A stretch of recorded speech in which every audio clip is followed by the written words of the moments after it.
Occupy Lafayette Square protest. Okay, so they're going to do an Occupy Lafayette Square. That's right outside of the White House. Okay, and they're planning a 50-day White House siege. And these people, these occupiers, say that things could turn very ugly.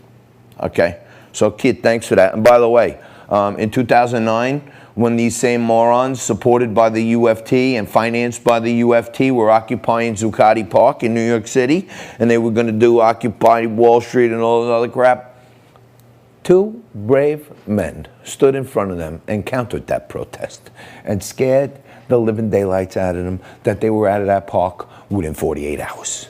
And you could go look it up, okay? Me and Derek launched the Occupy a Desk protest. So rather than sit here in our park and crap on the floor like a bunch of dirtbags, go occupy a desk. Don't occupy Wall Street. So I may think about talking to my brother and getting the Occupy a Desk counter protest up again and go down there to Lafayette Square Park and see what they want to do.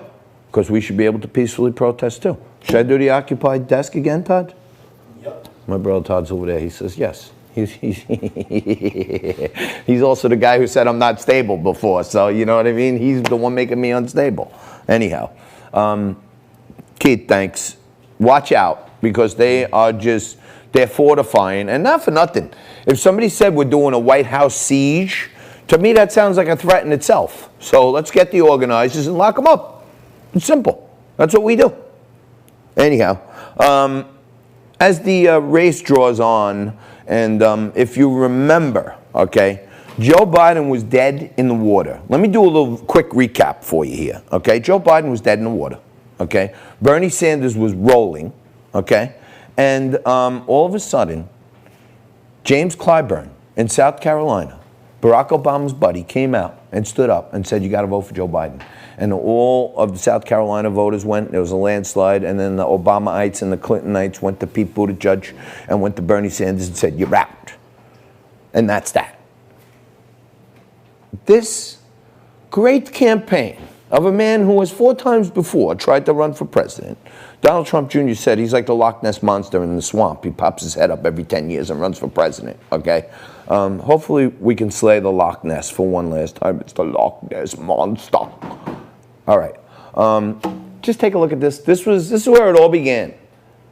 Take a look at Joe Biden's first campaign event. This is true. Issue of violence in the streets in some big cities, which is what President Trump has tried to draw everybody's attention to. And something else that is unique, Dana, about this first general election event in Pittsburgh.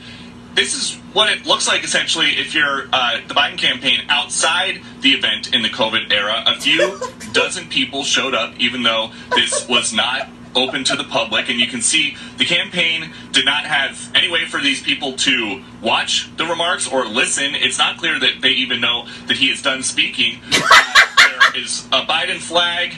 There are a couple of Biden-Harris T-shirts and some signs. And now there's a chant, "Let's go, Joe." They've got eyes on the motorcade inside, so it seems like these people just are hoping to get a glimpse. But again, it's kind of like the Democratic nominee version of Field of Dreams. You know, in Field of Dreams, Kevin Costner kept hearing the voice, "If you build it, they will come." Here in Pittsburgh, if you show up to give a speech at an old mill, people will come. Dana? Yeah,